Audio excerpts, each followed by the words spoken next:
Okay, ayan mga Philinvestors, ito isa sa pinaka-paborito nating sinishare sa ating mga kababayan, no? Itong Bernice Model Home. So yan, makikita natin, ito yung pinaka-furnish na, ito dress up na to. So mapapansin din natin, ito minimum lot area nito dito sa area na to sa Laguna, no? As well as sa iba rin nating areas, 60 square meters. So ibig sabihin hanggang doon yan, hanggang dito. So pag ganun pa siya, no? Malaki pa yung space. So mapapansin natin from here, yan, lapitan natin, from the gutter, may 1.5 meters yan, or 1 meter, no? Tapos dito yung pinakaan natin, pinaka property line. Ayun, makikita natin yung muhon, yun, yung bilog na yun, yun ang muhon. So ibig sabihin, ang property line natin dito, pwede tayo magpabakod dyan. Tapos at the same time, dito sa kabila, mapapansin natin dyan, dito naman yung muhon na isa, yun. So kita natin, so ibig sabihin, ang lote natin, from there, doon sa pinaka, electric post na muhon na isa, hanggang dito, hanggang dun. So ibig sabihin may space pa talaga siya. Meron pa siyang for expansion, no? Kung titignan mo siya, dito sa gilid pwede ka pa mag-expand hanggang dito pa eh.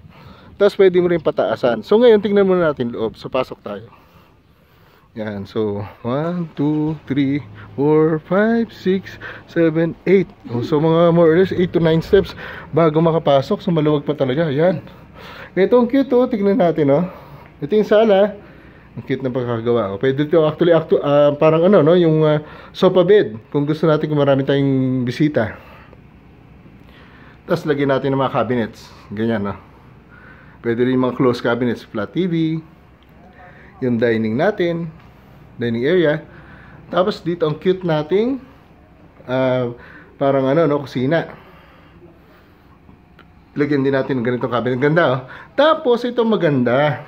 Binigyan tayo ng idea para makapaglagay ng partition. Ayun, oh. Pwede pa rin pala. So ito yung pinaka-ano natin, oh. Pinaka-bedroom. Yan, pwedeng double deck, single bed. Pwede mo rin naman sagarin ng queen size bed kung gusto mo doon, or double bed na tinatawag, no. So nilagyan lang na cabinets para efficient. Then ito, meron din siya area na to na mga shelves. Ayan. So tapos dito pwede pa maglagay ng dalawang upuan, no. So parang dresser niya. Plus itong modular cabinet natin. Ang ganda ng pagkagawa. Para siyang condominium nga kung tutuusin natin. Di ba usong-usong mga condo ngayon, para mga studio type, no. Ito actually parang one bedroom na ito lumalabas eh. Tapos ito yung ating pinaka CR. Ayan. So kompleto naman fixtures yan. Ayan, no. Ito yung shower area. Tingnan natin. Yan. Tapos ito yung pinaka backdoor. Kasi nakasarado siya, ikot tayo sa labas. So makikita natin, ito yung pinaka kabuuan ng model unit. Ganda, oh. Ganda ng pagkakagawa. Very efficient. Yan. Yan ang kagandahan dyan. Ikutan natin sa likod, ha, para makita natin yung pinaka service area. So ito, laki pa, oh. Ganda sa may anino niya, oh. Ayan, hanggang dito pa siya. So kung titignan natin yung kapitbahay natin, pwede pa tayo maglagay ng bakod dun, oh, dito sa area na to.